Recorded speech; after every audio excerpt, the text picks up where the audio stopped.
Oblivious of his eternal self and empty of self, man was originally one with God, his Creator.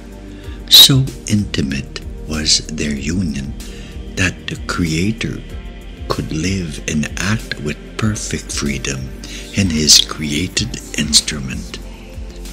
Having fallen and being redeemed in Christ, man is once again able to recover this state of innocence and union in and through Jesus Christ.